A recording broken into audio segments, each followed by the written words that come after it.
Alright, this is Lost in the Snow by Holly Webb. Chapter 1. Rosebridge Farm was a beautiful place in the autumn.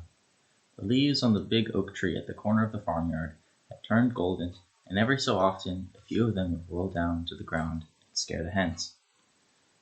The farm was a lovely old place, and the Moffat family had been dairy farmers there for more than 100 years. There were stables, a big barn, and a beautiful old farmhouse that looked cozy and inviting in the autumn sunshine. But today no one at the farm was noticing how lovely it all was. Mrs. Moffat and her son, Ben, were in the office, looking at the bills and worried. It had been a difficult year, and money was tight. Outside in the yard, Sarah, Mrs. Moffat's 13-year-old daughter, was trying to give the hen house a makeover. "Ow!" she yelped as she hit herself with the hammer for the 4th time. "Sorry, chicks," she said to the hens, who were scratching and pecking around her feet. "You're just going to have to wait for Ben to come help me." She put down the hammer and headed off to the farmhouse, but as she passed the stables, something made her stop. What was the funny squeaking noise? Sarah peered over the half door at Gus, their old pony. He gazed back and snorted, shaking himself all over.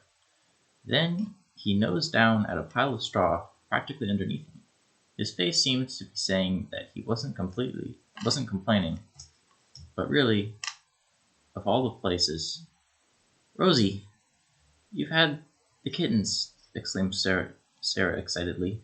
She leaned so far over the door she nearly fell in the stable.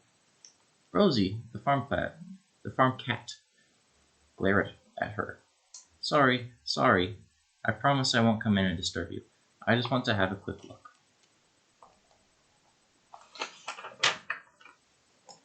The kittens were snuggled up next to Rosie in Gus's bed of straw. They were tripping over one another as they nuzzled gently at their mother, still blind and helpless. "Oh, they're gorgeous, Rosie. So how many are there?" "2 black ones, an orange tabby. Oh no, 2 orange tabbies. I wish you'd hold still, kittens. I'm counting. And a brown tabby. Oh dear." Sarah's delighted voice flattened. The brown tabby kitten was so tiny, much smaller than her brothers and sisters, and she was hardly moving.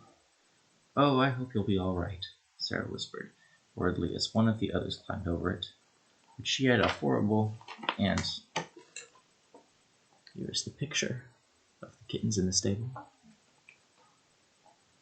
But she had a horrible feeling that the tiny thing was just too small to survive. My audience wasn't very interested, but oh well, I tried.